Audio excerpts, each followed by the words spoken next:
That's cool. Are you guys gonna have a letdown? Yeah, oh yeah, we always do it for our own entrance. Nice. Yeah, so just follow our Horizon Instagram, and you should see it up there.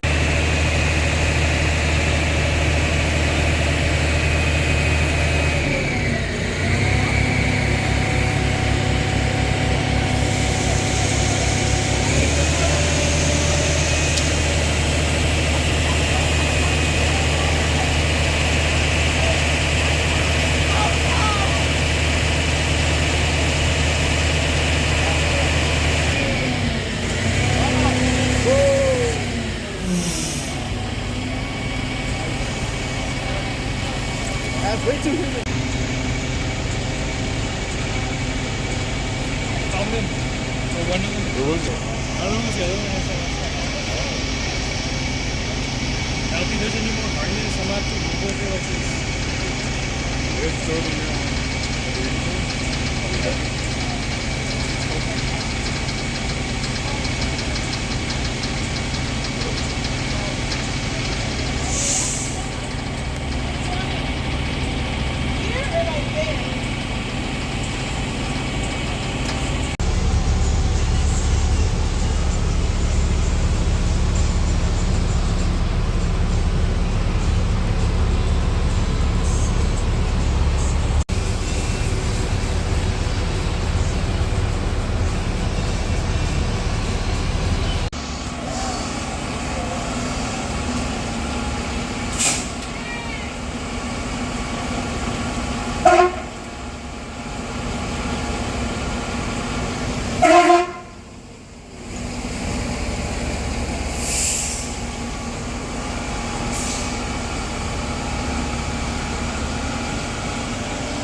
Give me a second.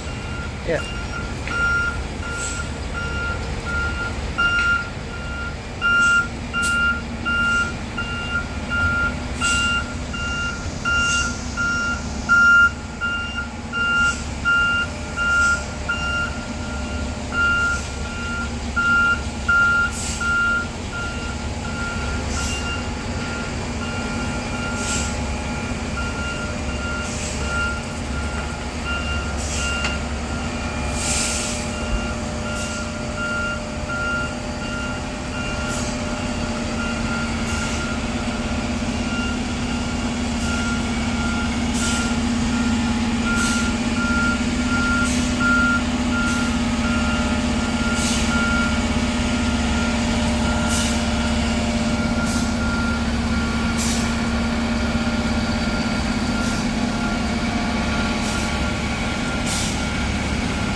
So here, this is where we have the majority of our tools. Tools for getting in houses, for opening up stuff, getting in cars, getting into doors, opening up hydrants, putting foam in a line.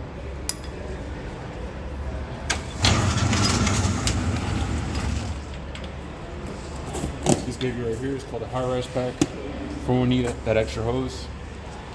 Usually in apartment complexes or staircases. This guy is called your auto pulse. It does compressions on its own. Or do.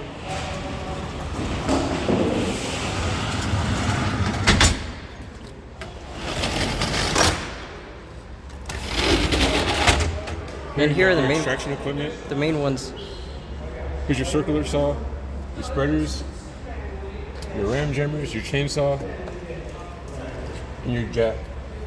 So usually we use this stuff for ventilation or MVAs if we need to open up a vehicle if it's crushed, or cut into a vehicle, warehouses if we need to cut into doors.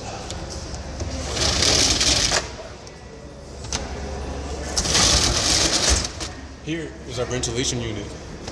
We have fans, and we have foam fans.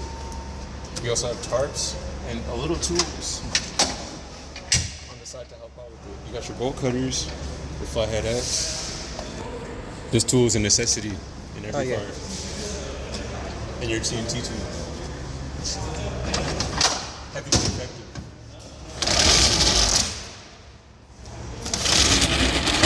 Here we have all our cribbing equipment and our Ajax tool. Our Ajax tool is used for chiseling, breaking concrete, cutting metal, anything that we need to cut into that's small. Otherwise, we would use the bigger tools. Here are your stream lights. For if we need light on scene, you just set them up and it shines in a certain area. And this one here, I'm not going to take it out, but this one here is called the rabbit tool. The rabbit tool is used for getting into doors or creating spaces in order for us to get through. Here we have our spares for the saw, our extra DeWalt batteries for our equipment, our extraction equipment, and we have our Husqvarna batteries for the circular saw and the chainsaw. Here we have a bunch of hand tools, come prepared in every situation. Here, sockets and wrenches, screwdrivers, and here, more sockets and more wrenches. This is our sandbox. We use this for oil spills. To soak it up, and this is the bucket that we use to scoop it. Come over here. Not much to this section. This is the officer at CVA. Officer that usually has one up there, but in case there's another one back here. You carry your cones back here. So we go to the back. This is the part that I like because it has mirrors. Oh yeah. Ladders. From 10 foot all the way to 35 foot extension ladders. These babies can get you on top of anything. Top of the world. Here are your trash hooks for those fires in the middle of nowhere. The trash fires is for pulling stuff out of the way so we can get to the root of the fire. Here's your New York hooks, usually for pulling ceiling and breaking ceiling so we can see if there's any more fire within the structure. Let's go into this section. Moving on. This section is where we hold our microblaze and our foam. So microblaze is usually used on electric fires, like MVAs and stuff like that. Mm-hmm. And then you have your foam for just normal combustibles, wood, stuff like that. Pallets, it's just to cool it off quickly, suffocate the fire, and make the water more wet in a sense. Here we have all our spare bottles. Not only are these bottles used by us for breathing, but they're also used for our airbags. For car accidents? Here we have all our rope and utilities, our pulley systems, stepping stools, anything you can think of to climb.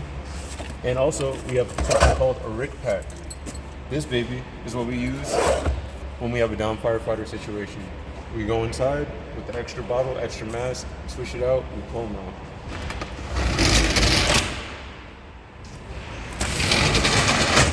This section here is where we have all our chains and ratchet straps. Also, this is where we carry our airbags. For those MVAs or tight spaces that we need to get under, we can connect one of those bottles to an adapter and connect that adapter to this, and you can pump it up and create enough space for us to either pull out the patient or get to where we need to go. We also have here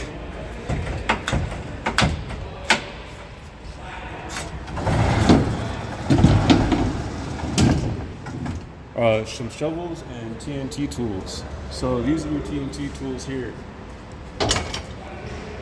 Used for the same thing, getting stuff out of the way, crunching down on stuff, clamping stuff.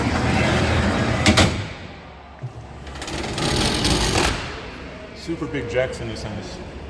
Probably use those on like trucks and stuff. Yeah. Then here we have our rescue bags. We have our extra tubing for the hydraulics for the airbags. And then here we have our 30-foot 5-inch shorties. These are used to conduct aerial operations.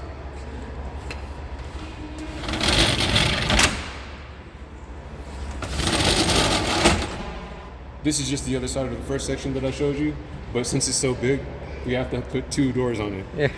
So something that you don't see on that side that you see on this side is the 2 extra 3-inch hoses that we have here. And another SCBA for the driver.